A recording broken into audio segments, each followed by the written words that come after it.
नमस्कार साथियों, आपको 2025 के बिहार के चुनाव तो याद ही होंगे। 47 लाख लोगों के नाम वोटर लिस्ट से डिलीट कर दिए गए थे, गायब कर दिए गए थे।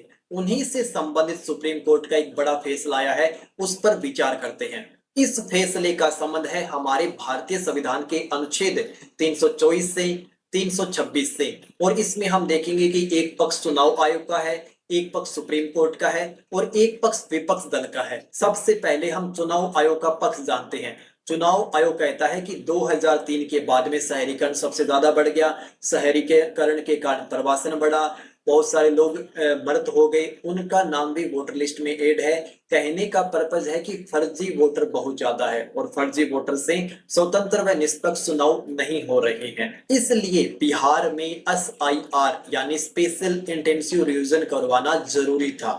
दूसरी तरफ सबसे बड़ा सवाल है विपक्ष का कि आपने 47 लाख लोगों के नाम वोटर लिस्ट से डिलीट कर दिए और आपने कहा कि इनकी नागरिकता संशय के घेरे में है। तो नागरिकता जांच करने का अधिकार आपके पास नहीं है। नागरिकता जांच करने का अधिकार गृह मंत्रालय यानी केंद्र सरकार के पास है। तो नागरिकता से संबंधित आप किसी भी व्यक्ति के वोट को डिलीट नहीं कर सकते।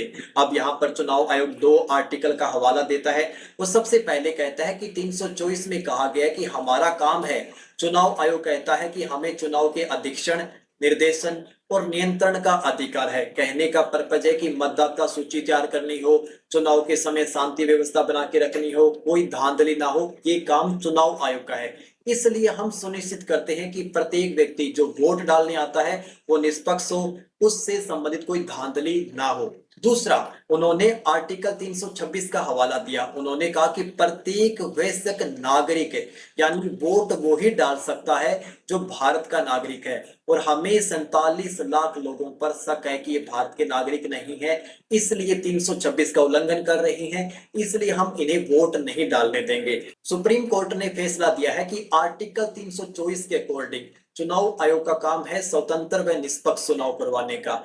इसलिए अगर वो नागरिकता से संबंधित जांच करती है तो उनका SIR सही है, वो ऐसा कर सकती है। लेकिन नागरिकता खत्म करने का काम उनका नहीं है। अंतिम रूप से निर्णय गृह मंत्रालय, केंद्र सरकार यानी फॉरेन ट्रिब्यूनल ही लेगा। इससे संबंधित वो कुछ नहीं कर सकते। अगर इनके नाम पर किसी को शक है कि ये भारतीय नागरिक नहीं है तो चुनाव आयोग उस नाम को 4 हफ्ते के भीतर केंद्र सरकार के पास भेजेगा।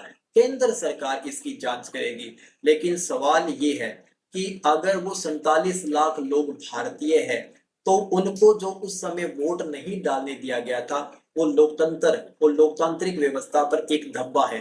आपकी इस पर क्या राय है?